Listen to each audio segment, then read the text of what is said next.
Senhor Jesus. Os que podem, abra a sua Bíblia comigo. Primeiro livro dos Reis, capítulo de número 19. Primeiro livro dos Reis, capítulo de número 19. Eu vou ler um versículo, mas eu não vou deter a pregação nesse versículo.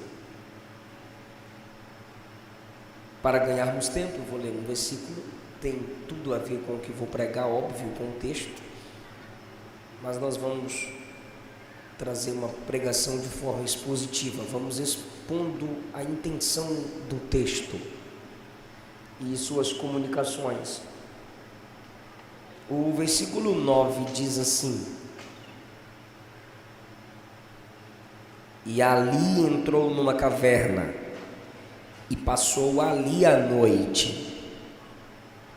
E eis que a palavra do Senhor veio a ele e lhe disse: que fazes aqui, Elias? Glória a Deus. Cada facção de israelitas tem seus profetas para defendê-la. Cada grupo tem um tipo de profeta que defende aquele grupo. Essa é a condição em que Israel está no tempo do profeta Elias. Haviam profetas comprometidos com Baal, profetas comprometidos com o jeroboamismo, a cultura que Jeroboão estabeleceu de imitação de altares profanos. E há também profetas comprometidos com Deus, apesar de serem poucos, reconhecidamente. No secreto, Deus tinha mais 7.000, explícitos, evidentes, corajosos, e porque lhes havia chegado o tempo certo. Temos Elias e Eliseu. Esses dois homens serviram como principais teólogos e pregadores que levavam adiante a crença, a palavra, a lei de Deus diante de tantos falsos profetas e falsos deuses. Depois deles, nós temos identificado, como eu já disse, no secreto, Deus tinha muitos identificados, nós temos Elias, Eliseu, Micaías e alguns que são chamados de homem ou homens de Deus. Porém, esses dois, eles são a ponta da lança daquilo que pode ser chamado de um equilíbrio entre sofrimento e ministério. Até eles não se vê de modo natural o profetismo e a perseguição andando juntos. Pela primeira vez, as Escrituras Sagradas vai associar a partir deles a proclamação profética e o sofrimento. Isso vai perdurar pelo restante do Antigo Testamento. Vem a encarnação de Cristo, vem os apóstolos, e isso é contínuo. Porque compromisso com a verdade pode ser um estilo correto de se viver, nunca um estilo de vida seguro para se escolher.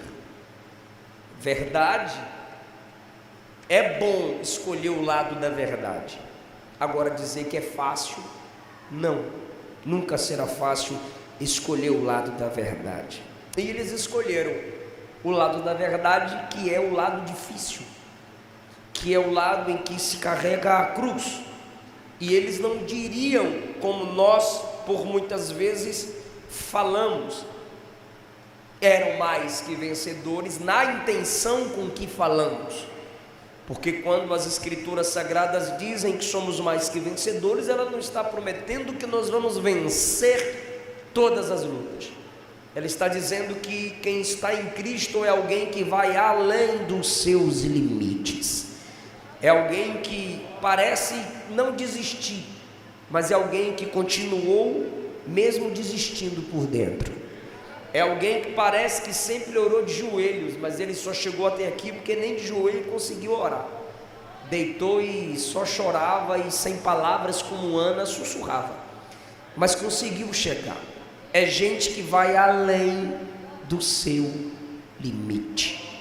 Não são aqueles que colecionam troféus.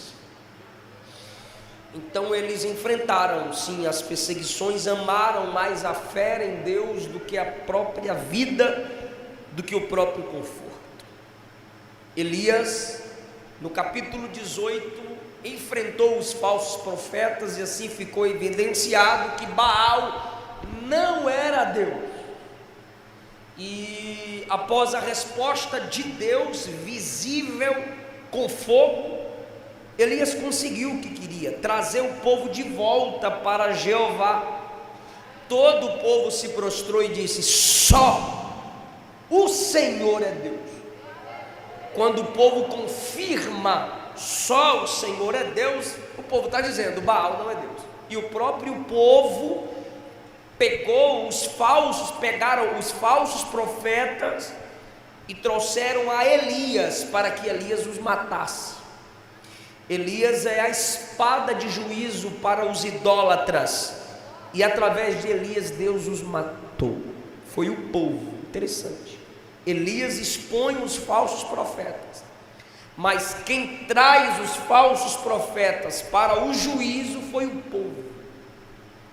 Hoje o nosso povo é covarde, e quando alguns pastores ou pregadores expõem os falsos profetas, a maioria daqueles que estão entre o nosso povo nos chamam de polêmicos, porque quem fala a verdade é polêmico.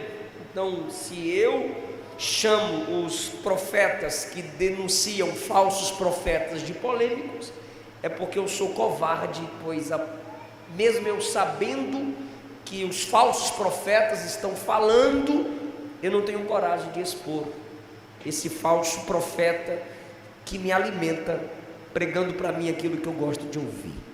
Então esse povo, quando foi confrontado, trouxeram os falsos profetas e Elias os matou. Isso é um convite à igreja, não a matar, porque a nossa espada hoje não é de aço, a nossa espada é a espada do Espírito, e através dela nós podemos fazer com que os falsos sejam extirpados, tirados, enquanto os verdadeiros dependentes de Deus sejam de fato reconhecidos e honrados entre nós.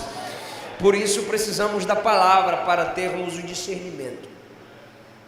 Esse povo que traz os falsos profetas a Elias e Elias os mata, fizeram parte do avivamento, foram avivados e não aceitaram mais ser enganados. Mas no capítulo 19 é onde eu quero basear a minha mensagem. Há algumas comunicações. Um dos métodos de entendermos um texto, uma história, uma narrativa, é perceber as comunicações. Quem está falando, o que está falando, sobre o que está falando. Então, quem fala? Acabe, Jezabel, anjo, Elias, Deus. Sobre o que falam? Sobre Elias e sua vida. Tanto Jezabel, Elias, anjo e Deus falam sobre Elias e sua vida. Esses falam, quem fala, sobre o que falam? Sobre a vida de Elias. Para quem falam?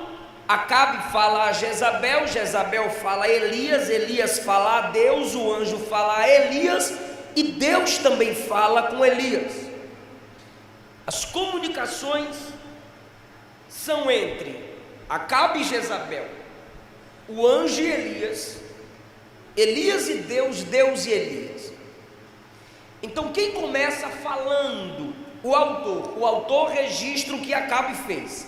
Acabe fez saber a Jezabel, versículo 1, tudo quanto Elias havia feito e como totalmente matara todos os profetas à espada. Então, O narrador está narrando um acontecido. Ele não fala todas as palavras de Acabe, mas ele sabe o que Acabe falou. E o que Acabe falou ele contou a Jezabel, o marido falou para a esposa, tudo o que Elias havia feito, acréscimo, como matara todos os profetas, não é matou, é como matou. O cabra é detalhista, toda esposa queria ter um marido desse. Ele é detalhista. Ele, olha só o versículo 1, ele comunicou tudo quanto Elias havia feito, como se ela não soubesse, mas ele comunica tudo quanto Elias fez. Quem sabe é a partir do 18, quando Elias o confronta, o convida para uma cruzada evangelística. Na cruzada fica provado que Baal não é Deus, os falsos profetas são envergonhados e mortos, e ele vai falando, e ele fala como os profetas também morreram. No tudo aqui está a vergonha dos deuses, e profetas mortos está mostrando a vergonha dos profetas. Então, na comunicação de Acabe, nós temos que a vergonha dos deuses consiste na vergonha dos seus profetas. Se os profetas foram envergonhados, os deuses também foram envergonhados. Se os profetas faliram, é porque os deuses desses profetas também são falíveis. Se os profetas caíram, é porque os deuses desses profetas caíram. Se os profetas já não existem porque morreram, os deuses desses profetas também não existem, vida eles não têm. Trazendo para nós que somos profetas, porque temos a palavra de Deus na nossa boca e não apenas o dom da profecia, nossa vergonha consiste também na vergonha do nome do Senhor. Nunca pense que o que você faz não atinge o nome de Deus, porque nós somos representantes de um reino, súditos. Nós somos chamados de cristãos, pequenos cristos, ou imitadores de Cristo. Jesus compartilhou conosco uma característica ímpar. Ele disse: eu sou a luz do mundo, em João. E depois ele disse no Evangelho segundo escreveu Mateus: vocês são a luz do mundo. Então, do jeito que eu brilho, vocês brilham. Nunca pense que o que você faz não incomoda o nome de Deus ou o próprio Deus. Não é à toa que a oração base é: Pai nosso que está no céu, santificado seja o teu nome. Ninguém pode orar em nome de Deus se seu comportamento envergonha o nome do Deus a quem você ora. Quando Natã veio exortar Davi, Natã disse: por tua causa o nome de Deus está sendo envergonhado entre os inimigos dele. Em Josué capítulo 7, quando Acã pecou, Josué caiu de joelhos diante da arca e disse: Senhor, o que será agora do teu nome? Quando Deus disse a Moisés que mataria o povo e Moisés seria o novo Abraão, porque Deus disse: de ti levantaria uma grande nação, Moisés disse: o que dirão de ti? Ou seja, Moisés preocupado com a reputação de Deus. Enquanto nós pensamos: nada a ver, nada a ver. É por isso que muitos, disse Paulo, morrem e estão doentes, porque o Senhor disse assim: do meu nome eu sou zeloso.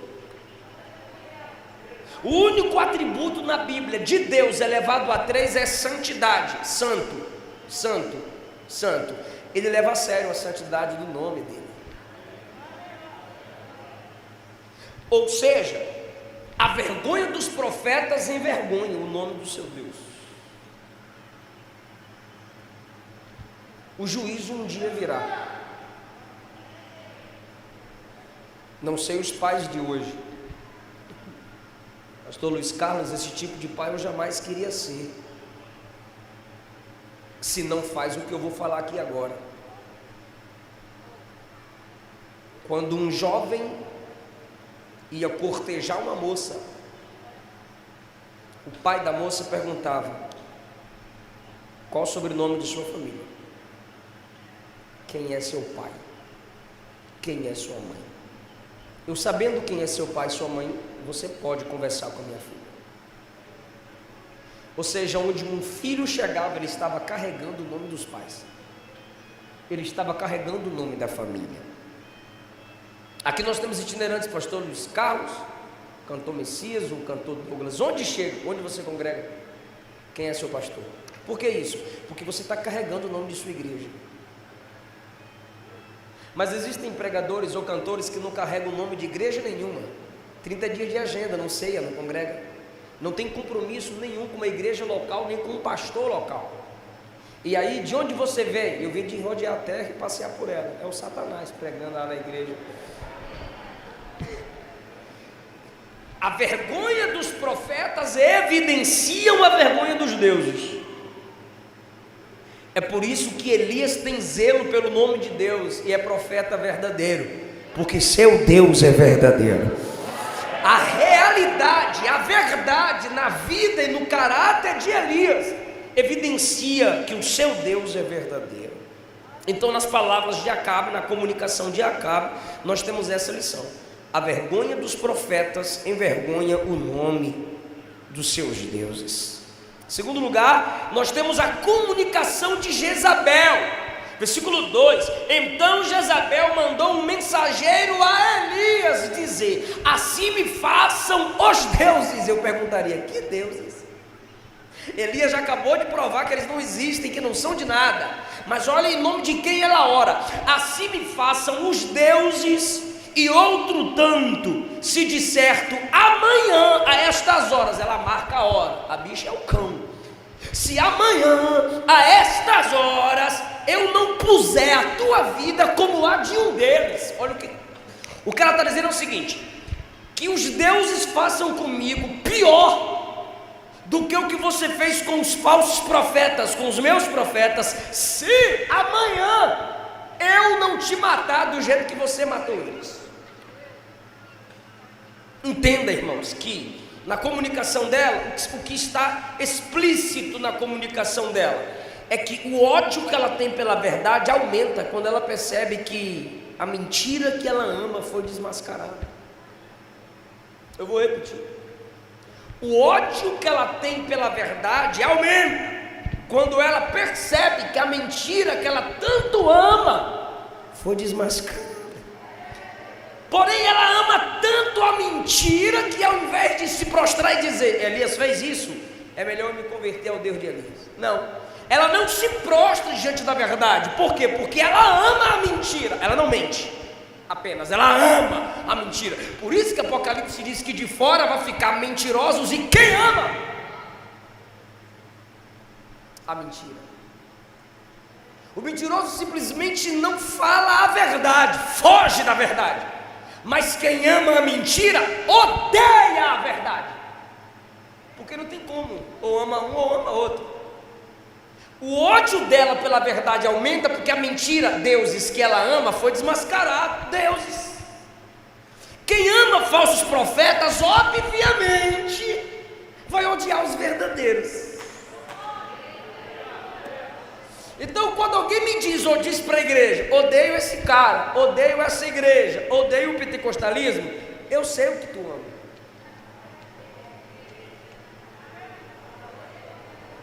Seus amores são evidenciados pelos seus ódios.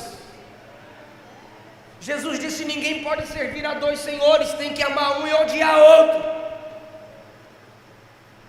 Quem ama a frieza, o congelamento, o engessamento do culto, odiará o pentecostalismo. Quem ama uma doutrina que eleva um atributo de Deus, soberania, e desfaz o outro, justiça, odiará a mensagem evangelística, tentando convencer o pecador do seu pecado e da graça de Deus. Só quem estuda sabe o que eu estou falando aqui. Então, os seus amores evidencia também o que você odeia. Então, odiar o profeta verdadeiro é também odiar o Deus desse profeta, porque não há profeta se não houver Deus que levante esse profeta. Aí sabe o que eu aprendo com Jeza? fira o falso profeta. E os admiradores dele vão tentar ferir você.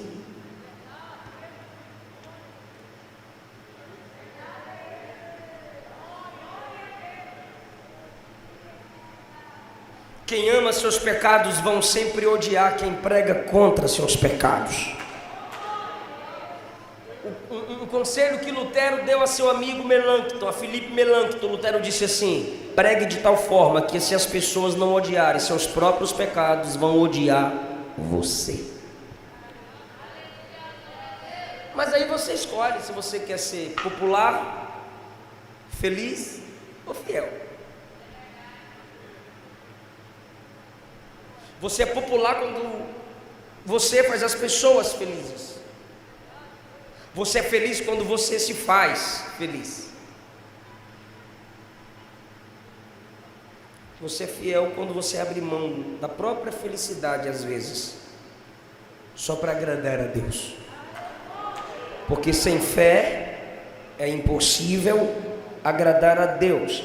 A verdadeira fé não é para Deus me agradar, é para eu agradar a Deus, ainda que Deus me desagrade. Isso é fé. O mundo caído vai odiar sempre a verdade, tá, gente? E vai sempre defender a mentira. Mas é engraçado que ela diz assim: em nome dos deuses eu conjuro que amanhã eu te coloco como os profetas. Ou seja, deuses mortos, profetas mortos.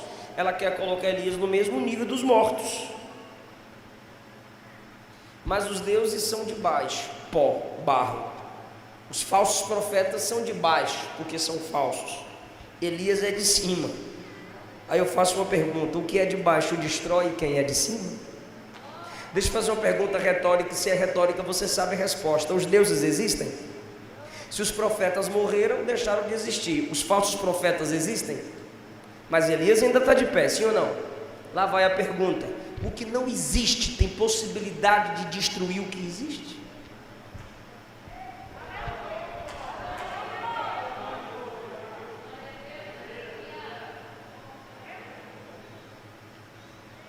Se é calúnia, não existiu. Se é mentira, não existiu. Então fica com a verdade. A verdade é o que existe. Só que Elias não pega isso.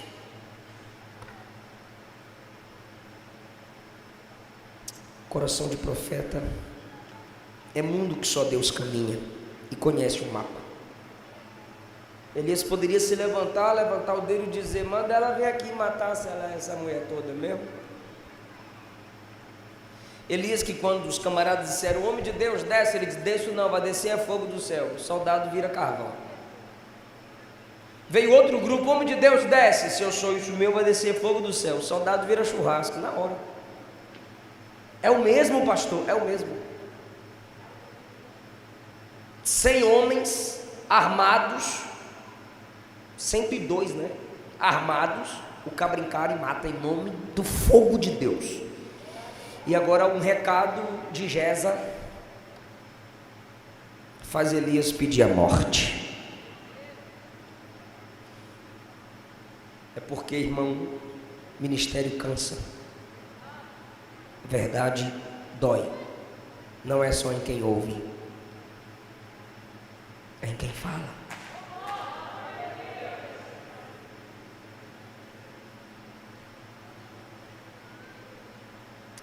Por isso que a maioria dos profetas menores começa assim: peso da visão que veio ao profeta tal. Porque ele sentiu o peso do que viu. E quem nunca sentiu o peso da chamada, ou não tem chamada, ou a chamada é bem levinha. Elias sentiu o peso da chamada nesse dia. Vendo Elias, se levantou e, para escapar com vida, deixou ali o seu moço, e o cabra fica. Eu não ficaria. É Elias, é o profeta Elias. E quando Elias está debaixo de ameaça, o moço, o servo, diz: ok, estou indo embora, e tu fica aí. E ele deixa Elias sozinho, e sozinho Elias vai orar. Então ele pede a morte, Por favor, responda, seja sincero, não inventa não. Elias está fraco, sim ou não? Desanimado, sim ou não? Mas olha o que é que ele diz assim: Senhor, toma agora a minha vida. Pode dar glória a Deus. Sabe por quê? Porque Jezabel disse: eu te mato. Ele vai orar e diz assim: me mata o Senhor. Está fraco? Tá. Desanimado? Tá. Mas está reconhecendo quem é que tem poder na vida dele. Ela não tira a minha vida, mas o Senhor tira. Tira a minha vida agora, Senhor. Por isso que eu gosto de dizer que um crente fraco de joelhos é mais forte do que 1000 demônios de pé. Fraco! Mas é na fraqueza que está evidenciado quem está no controle da vida dele. Jezabel, em sua fúria, diz: em nome dos deuses te mato. Elias, em fraqueza, diz: só há um Deus que tem poder sobre a minha vida. Elias ora pedindo a morte. Elias ora como um frustrado. Ele diz assim: eu não consegui ser melhor do que meus pais. Deus não chamou ele para ser melhor que ninguém. Deus o chamou para ser melhor naquilo que é para ser. O quê? Profeta. A gente não tem que ser melhor que os outros em comparação. Temos que ser melhor que nós mesmos a cada dia. Ele enfrentou mais de 800 profetas e agora foge de uma ameaça. Você diz assim: nem parece ser o mesmo. Isso é verdade. Porque depois daquele não vai ser o mesmo. No final você entende isso. Quando Elias ora, o anjo vem. O anjo só veio depois que Elias orou. Orou em fraqueza, mas o anjo veio. Porque o poder não está nem sempre em quem ora e nem sempre na oração. A oração não é eficaz por causa de quem está orando. Ela é eficaz pela graça de quem escuta. Porque o cabra está fraco, dormindo, querendo morrer. Aí o anjo vem, mas só vem depois que ele ora. Está fraco, sim ou não? O anjo veio, sim ou não? Mas só depois que ele orou. Tem jeito não. Tem que orar. Pastor, eu estou fraco. Vai orar. Pastor, eu não consigo nem orar. Vai orar e dizer que você não consegue orar. E quando você disser: não estou conseguindo orar, você já está orando. O poder dele vai se aperfeiçoar na sua fraqueza. Tem que orar.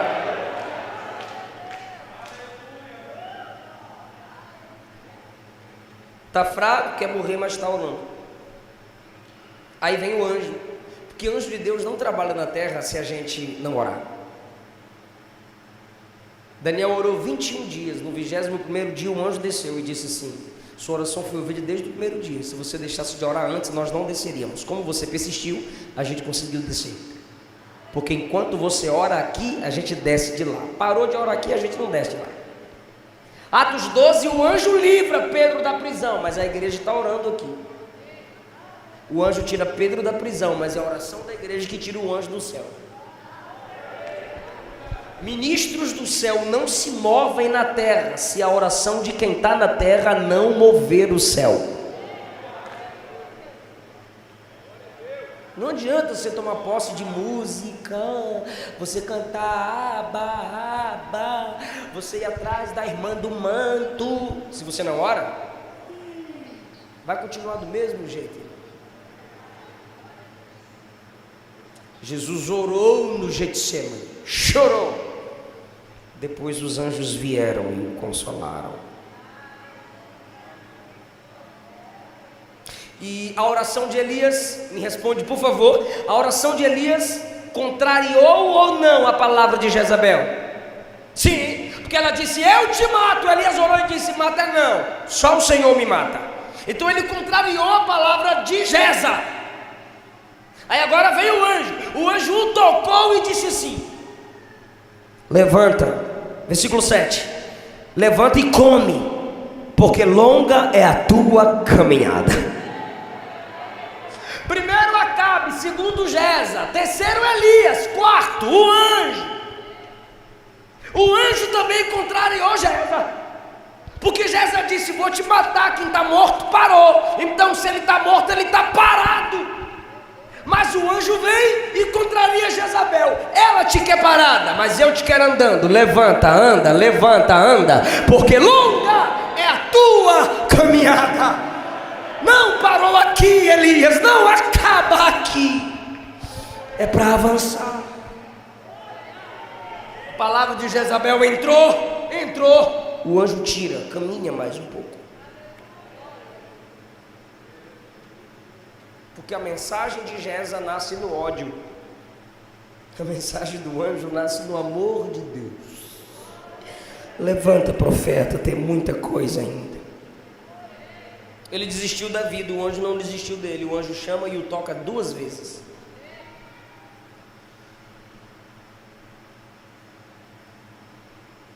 Está preparado para dar glória a Deus? Versículo 8. Levantou-se, comeu, bebeu, e com a força da comida caminhou 40 dias e 40 noites até Horebe, o monte de Deus. E ali entrou numa caverna e passou a noite. Ali entrou numa caverna. Aqui ninguém me vê, aqui ninguém me ouve, aqui ninguém pede oração, aqui ninguém quer me ouvir pregar, aqui ninguém quer me ouvir cantar, aqui ninguém me alcança, aqui eu estou escondido, aqui eu posso deixar minha fraqueza me dominar sem ninguém me envergonhar. Aqui ninguém me vê, aqui ninguém me ouve, aqui ninguém me vê, aqui ninguém me ouve. Que fazes aqui, Elias?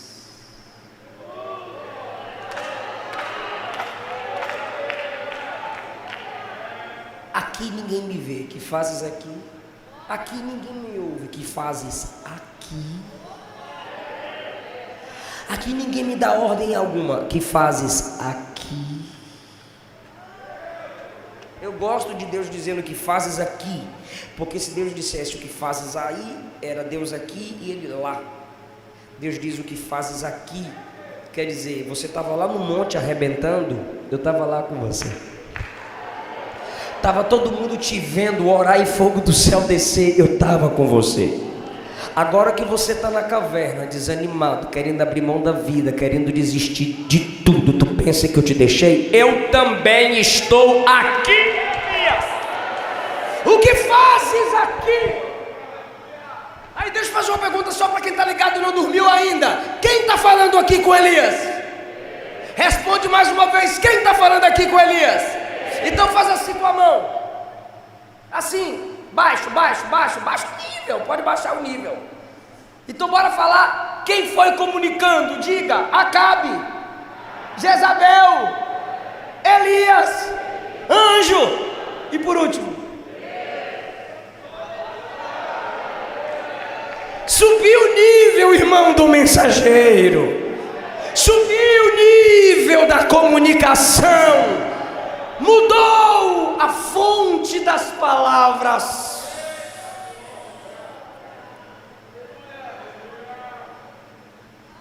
É Ele quem está falando agora. E quando Ele fala, Ele garante a presença dEle. Que fazes aqui? Você não tem minha presença sem ter minha palavra. Eu estou aqui falando contigo. E você não tem minha palavra sem ter minha presença. Você está me ouvindo, mas eu estou aqui. Que fazes? Eu gosto disso.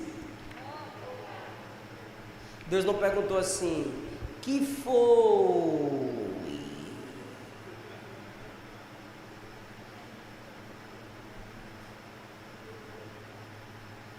Deus poderia falar assim, ó, fica triste, não.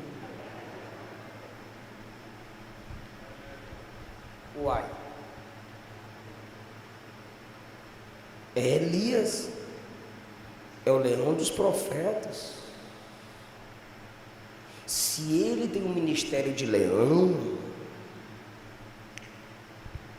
Deus vai tratá-lo como filho de leão.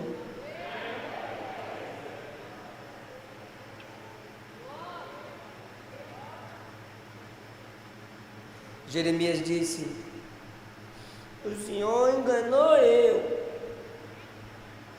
o Senhor me iludiu, e iludido fiquei. Quem já estudou Jeremias sabe como é que Jeremias falava, irmão. O cara queria transformar a cabeça em uma fonte de água para chorar de noite e de dia. Aquelas músicas que tu já está na prova e fica escutando.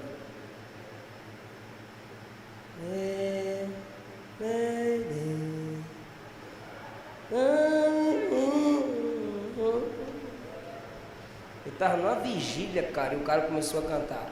Eu estou voltando para casa, não consigo dormir. Já deitei no travesseiro, meu Deus me tira daqui, rapaz. Quem está em depressão, irmão? Não, mano, bora cantar Ser Valente, pelejando com Jesus. Irmão. Elias é leão? Deus vai tratá-lo como filho de leão. Jeremias disse: Senhor me iludiu, iludido fiquei. Aí Deus disse: se competindo com homem você já cansou, imagine quando eu te colocar para competir contra cavalos. Tem uns homens aí que tem que ler Jeremias, irmão.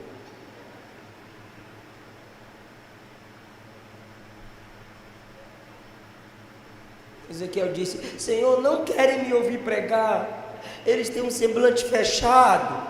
Aí Deus disse: eu transformo tu em cara de pedra. Olhe para eles com cara de pedra.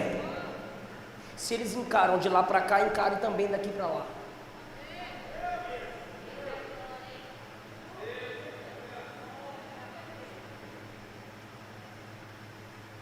Por que eu estou dizendo isso? Porque Deus diz assim: que fazes aqui? Deus está perguntando pela missão, não pelo sentimentalismo. Aí ele entra no sentimentalismo. Eu tenho sido zeloso. Os filhos de Israel deixaram tua aliança, derribaram os teus altares, mataram os teus profetas à espada. E só eu fiquei, só tem eu. E querem me matar. Aí Deus diz no 11: sai fora daí de dentro e fique em pé aqui no monte na minha presença.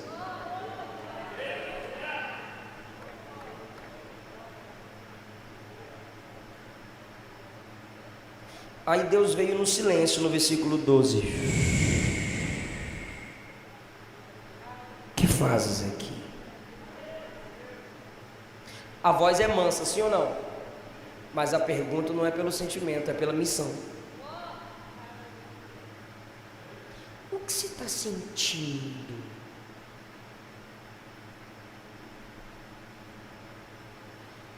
Não.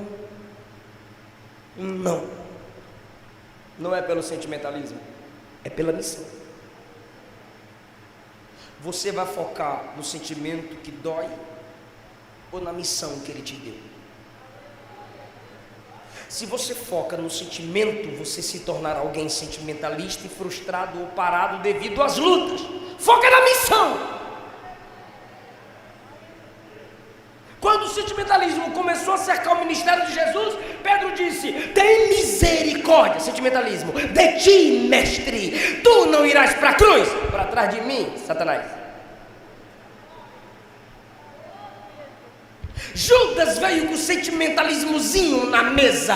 Quem é que vai te trair, mestre? Aquele que põe a mão comigo no prato. Tu é o diabo entre nós aqui, faz logo o que tu quer fazer.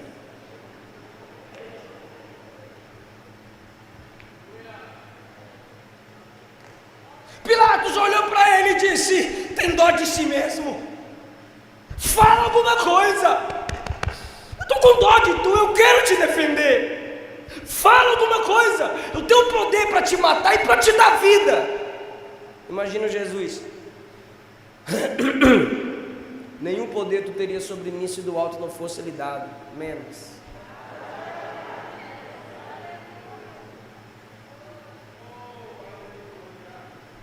Ele carregando as costas, a madeira principal da cruz, as mulheres batiam no peito,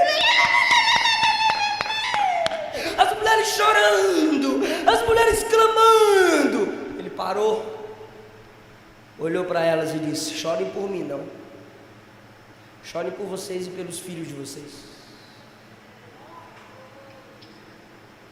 Por que que tudo isso? A minha vida ninguém tira, sou eu quem a dou, porque eu tenho poder para tomá-la de volta. Ele sabia da sua missão. Por que você parou? Porque não acreditaram em mim? Sentimentalismo. Por que você parou? Perseguiram eu? Sentimentalismo. Os profetas foram perseguidos, Jesus foi perseguido, os apóstolos foram perseguidos, e olha onde a igreja chegou e ainda vai chegar. O que você está fazendo? Parei, recomeça. Chorei, enxuga as lágrimas. Pensei em desistir, pense em outra coisa agora, pense em avançar. O que você está fazendo? Jezabel te quer parado, eu te quero movimentando, o que você está fazendo?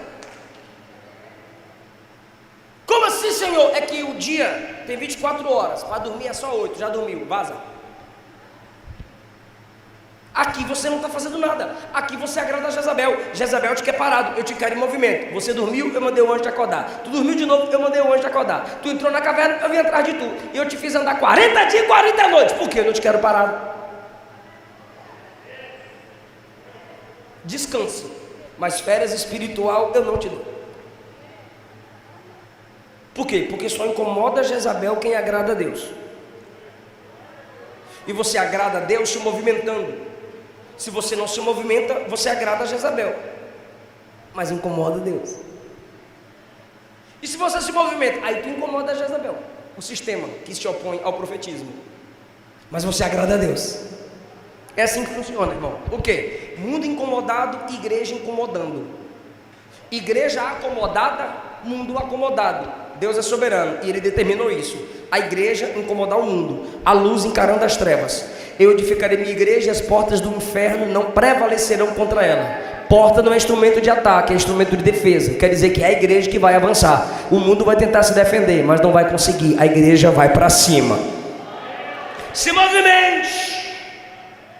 E se você não incomodar, Deus vai incomodar você.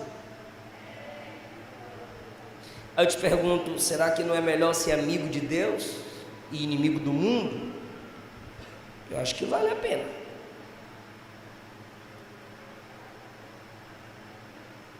Aí eu corro.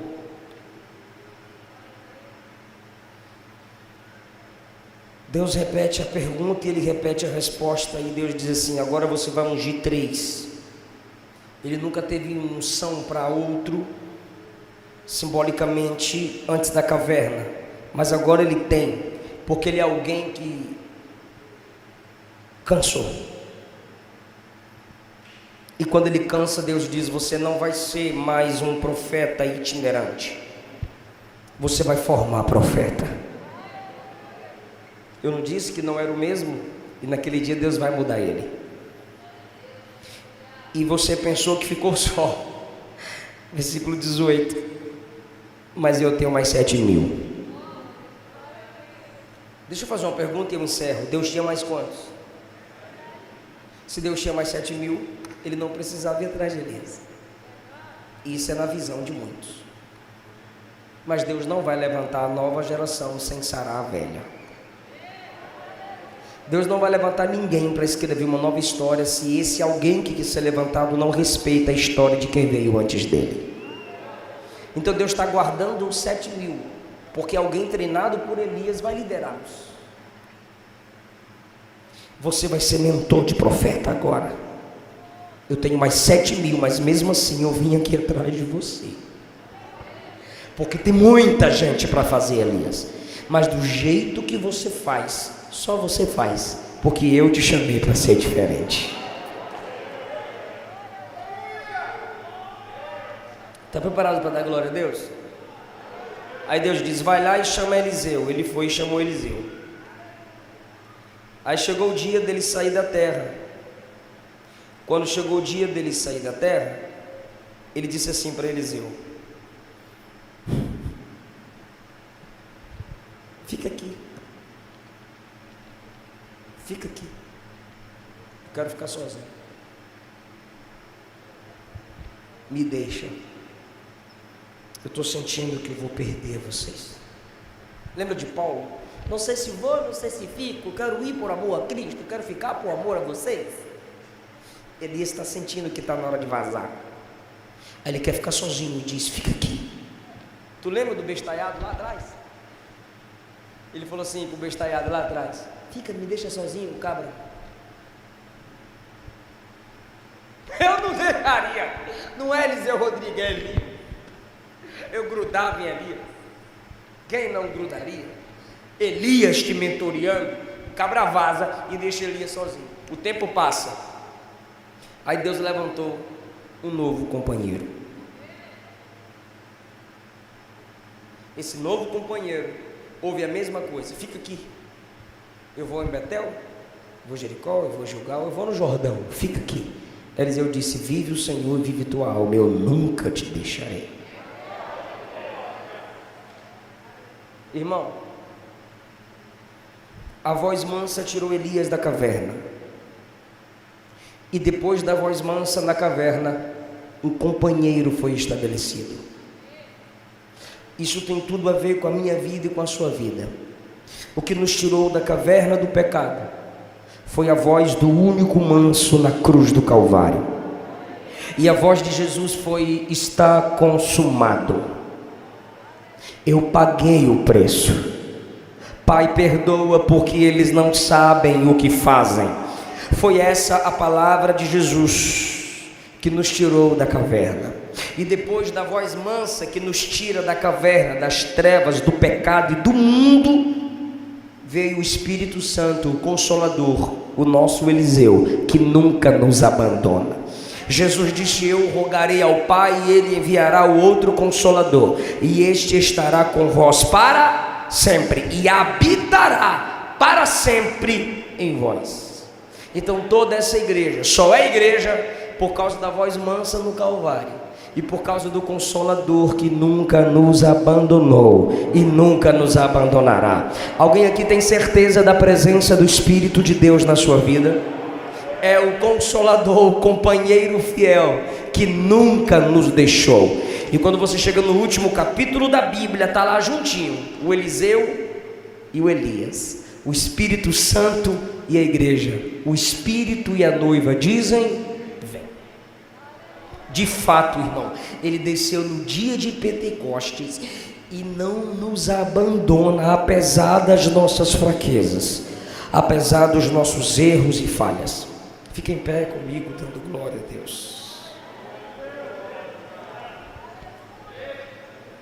Senhor, fala com a gente.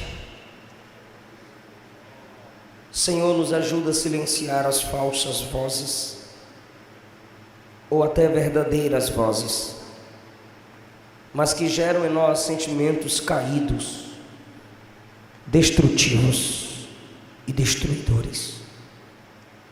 Nos ajuda a guardar somente o que o Senhor diz, o que o Senhor pensa sobre nós. Nos ajuda a guardar a sua palavra. Amém. Que Deus abençoe a cada um de vocês. Obrigado, pastor Arnold.